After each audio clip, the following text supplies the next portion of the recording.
High বন্ধুরা, কালকে বৃষ্টিতে আমার অনেক ক্ষতি হয়ে গেছে। তোমাদের বলার মতো নেই, এত ক্ষতি হয়ে গেছে।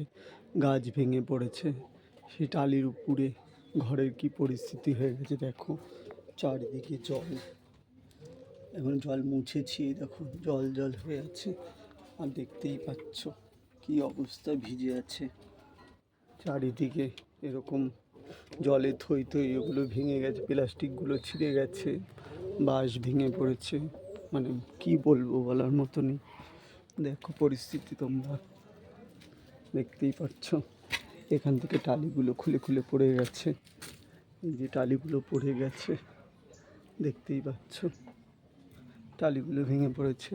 আর এই যে এই আম গাছটা উপড়ে পড়ে গেছে, উপড়ে পড়ে গেছে পরের বাড়ির ছাদে।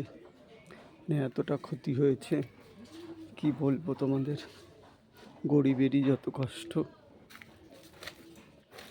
এমনি তো বেড়ার ঘর, তার মধ্যে খুব একটা ভালো না, কাইমিও ঘর না, তোলা ঘর যাকে বলে।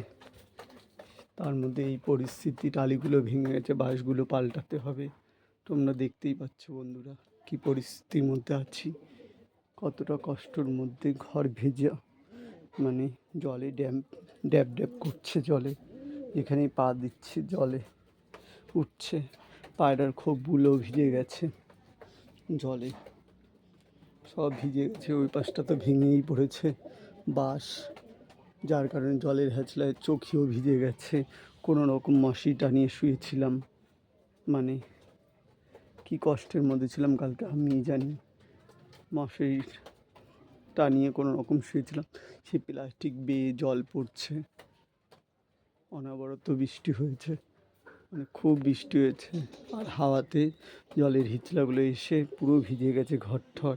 সেই ভোরবেলা উঠে, সেই 6টার সময় উঠে জল কাচলাম, এতক্ষণ ধরে জল কাচিয়ে তারপরেই পারলাম, একটু রেহাই পেলাম। কিন্তু এখনও আরও অনেক কাজ বাকি। উপরে বাঁশগুলো পচে গেছে, যেগুলো ভেঙে পড়েছে বাঁশগুলো, গাছ পড়ে, সেই বাঁশগুলো চেঞ্জ করতে হবে। বন্ধুরা তোমরা একটু প্লিজ আমাকে একটু সাপোর্ট করো, আমিও নিজের পায়ে যাতে দাঁড়াতে পারি। আমারও সাপোর্টের প্রয়োজন। আর তোমরাই আসল ভগবান। ভগবান তো আছে, কিন্তু তারপরেও মানুষেরও সাহায্যের দরকার। তোমরা বুঝতেই পারছো কী পরিস্থিতির মধ্যে আছি। প্লিজ একটু সাপোর্ট করো বন্ধুরা। তোমাদের পরের ভিডিওতে দেখাবো ওখানে আমার ঘরটা টালি ছাউনি। এই ঝড় বৃষ্টি হবে, আবার আজকে ছাওয়াবো, কালকে আবার ভেঙে পড়বে। এই কষ্টের মধ্যে আছি। তোমরা যদি না হেল্প করো তাহলে কে হেল্প করবে বলো বন্ধুরা। প্লিজ আমাকেও একটু সাপোর্ট করো, খুব ভালো হবে, উপকার হবে। বাই বন্ধুরা, ভালো থেকো।